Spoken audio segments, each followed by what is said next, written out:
Magandang hapon po, Pilipinas.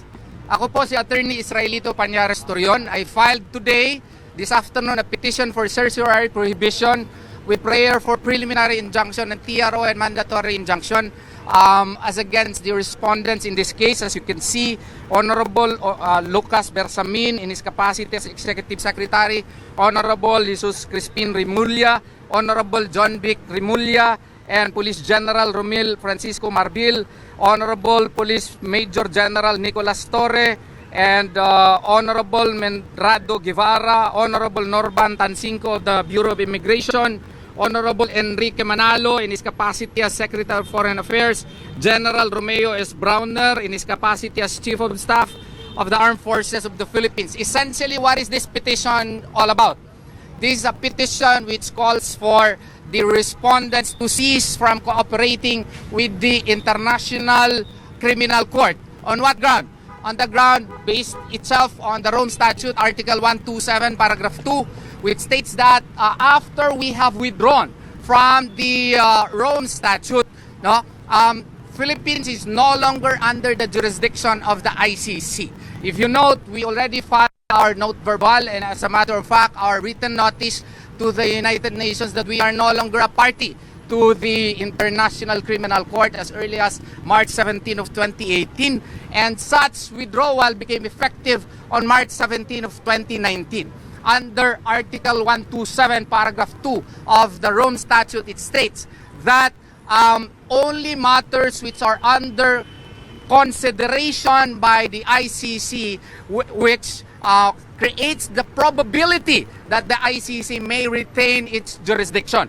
But as early as 2018, what was opened was only a preliminary examination by the Office of the Prosecutor. It was not a judicial action. It was not sanctioned by then the pretrial chamber of the ICC, and therefore Article 127, Paragraph 2 does not apply.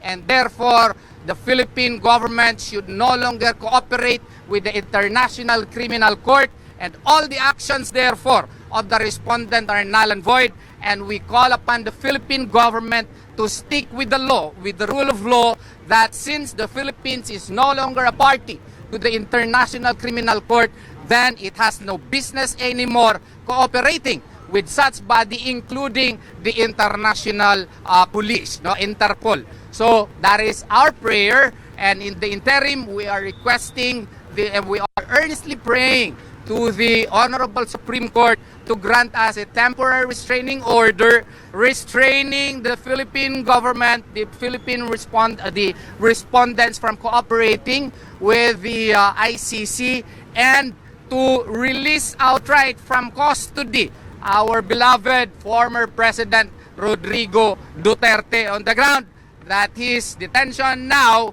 is illegal, unconstitutional, and has no basis under the law. Pinakapangdaling salita po, meron po rin tayong sovereignty. We enjoy sovereignty as a nation. So, knowing that we have territorial sovereignty and we therefore have to be governed by our own laws po. Exception lamang yan kung magpasok po tayo sa mga treaty katulad po ng Rome Statute. Nag-withdraw na po tayo doon. Kung basahin nyo po yung Article 127, ang exception lang po under Paragraph 2 na posible na pwede pa may jurisdiction po ang ICC po dito ay kung ang matter is under jurisdiction po ng ICC.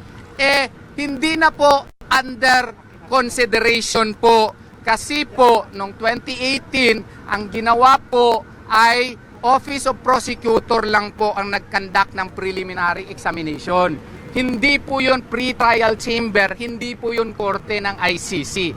So in effect, hindi under consideration nung nag-withdraw tayo ng 2018 at ang effectivity niyan 1 year thereafter. So kung hindi yun under consideration, wala na tayo sa jurisdiction ng ICC.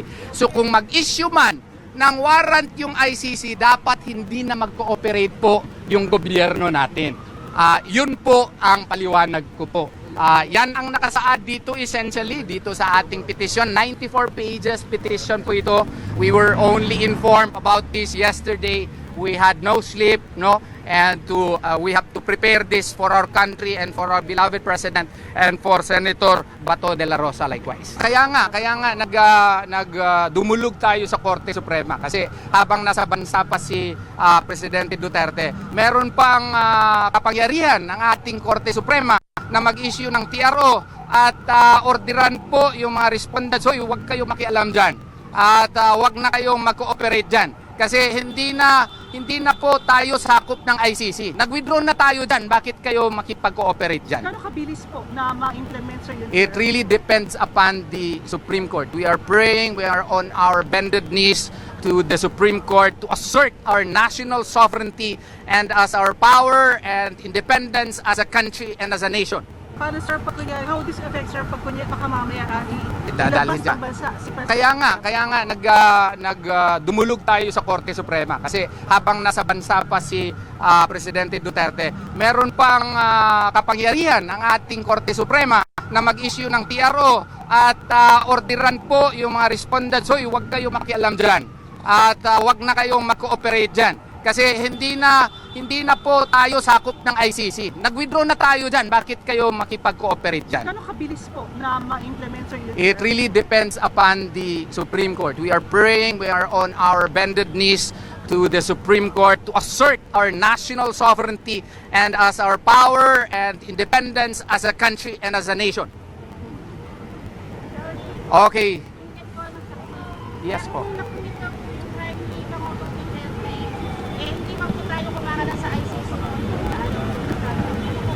Pero nag-withdraw kasi matagal yun. Nag-withdraw kasi tayo noong 2018, March 17. So, dapat po, kung gusto nila imbestigahan, they had 1 year period to do it.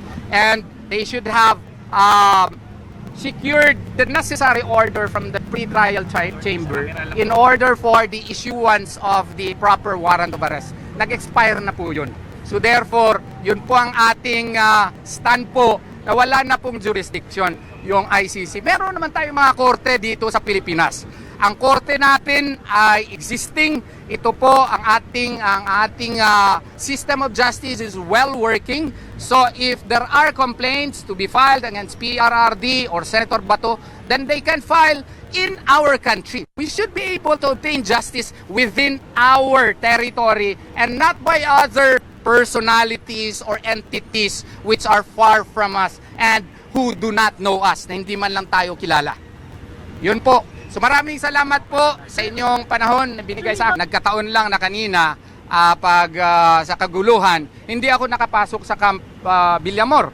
No? Dinala siya sa Camp Villamor. Ako ang nasa labas. Akong nag-finalize nito lahat. So that's why I'm the one facing you. So I have to coordinate with other lawyers also who love the former president. There's so many lawyers who love him. So I have to consult them likewise. The petitioner is President Rodrigo Duterte and Senator. Yes po.